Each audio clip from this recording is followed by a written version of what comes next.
Hi, my name is Leslie Urdaneta, and I am the Director of Family Support and Communication with the National MPS Society.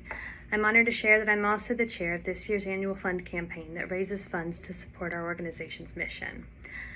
I want to take a moment first to ask you to contribute to the annual fund, but also to share with you why this deeply rooted mission is so integral to my life and how I see our work influencing and changing lives every day. I also want to tell you the story of why I turned down a donation recently. 18 years ago, I learned about MPS and ML and began volunteering with the Society. I learned the educational and medical components of these diseases by sitting next to our experts at the annual family conferences and assisting with their slides and making sure that their computers kept working. Above that, I met the families, adults, and children who taught me infinitely more than the providers could. And from there, I was hooked into the National MPS Society and began to cherish all the time I spent with them. On the other side of my degree in social work, I had the blessing of an opportunity to begin working for the Society and serving families for my career, which became my dream job. It is a gift and an honor to work here today. I believe so deeply in our mission and recognize the good that we do as an organization, which is why it's so easy for me to talk positively about it, which I will for as long as anyone will listen. I think sharing with you the story of why I actually turned down a donation really reflects our true passion for doing what is right and making an impact in any way we can. I thought long and hard about what I should have said too, so more on that to come. I am a social worker, and asking for money, taking money, and everything else that has to do with money does not come naturally to me. I like to help people find resources, steward the funds of the organization for whom I serve through our grants and scholarships, and make connections. So why, when he called me, did I say no to encouraging the donation? He said to me, "Your organization has done so much for us in such a short time." This was a family who had just gotten a new diagnosis and was struggling. We worked through many things to get them to what I thought was a good point, stabilized and with doctors that knew the disease and connections, and we were working all the way down to trying to help figure out how to pay for parking at the hospital for this family. We were working through everything that we could. So then he said to me, "I think I want to try to put something aside, but I need to wait a few weeks and a few paychecks before we can do it." My response was gracious and thankful, and I told him he could give any time without pressure, but that we wanted his family to first be set and established first.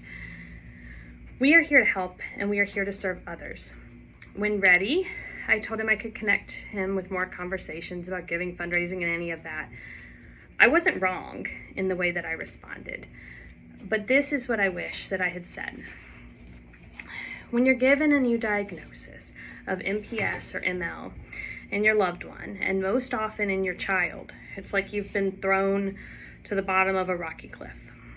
Someone has thrown you a pile of rope, a harness, and some of those spiky climbing shoes, but there's no instruction book, no guide, no person to go with you, and you have to get to the top.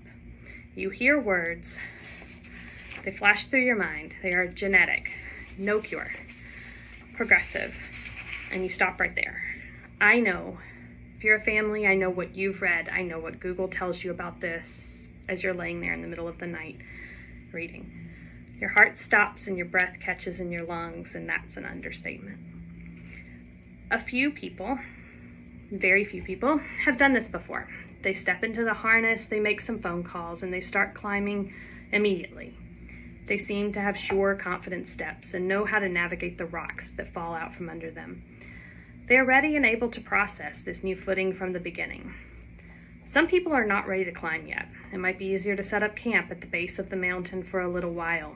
Take time to learn, talk to others, and start the ascent in a few weeks or months. Others feel like they're frozen. There's no way they will ever learn to tie the right knots, fit into the shoes, or even speak to anyone about this. There's no climbing because there's not even a forward step to make. What I wish I had said to him and was all of this, and to tell him, no matter where you start at the base of this cliff, eventually you will get to the top. When you are there, when you are ready, then we can talk about any of the next steps. Then if you want to give, if you want to fundraise, if you want to do any of that, you can do it knowing that your family is established and rooted first. This is our mission at the Society. I work for the National NPS Society, which is a 501c3 nonprofit organization, and it sits in the top 4% of charities across the country. Donations, gifts, and fundraising allow me to be able to answer the phone when a family calls, to help put together goals for school, to make referrals for therapy, to connect families with one another, to fund wheelchair lifts and hearing aids, and to hold a hand when a parent is waiting outside of an operating room. From one well-versed in social work and family support and not well-versed in finance, I watch each dollar come in and go right back out to research, to families, to funding potential treatments, to finding our eventual cures. But at the heart of that, I'm grateful to work for an organization that taught me about the cliff. One that taught me that until someone is up from the rockiest, most devastating point, that we will help to support and carry them until they are ready, and more importantly, help them learn to take the first steps. I ask you to give to the annual fund this year so that we can continue this work and be the encouragement a family needs on the hardest days. We can be the ones to fight for research, advocacy, treatments, and cures, and we can be the ones who won't stop working to carry families when they need it most. Thank you.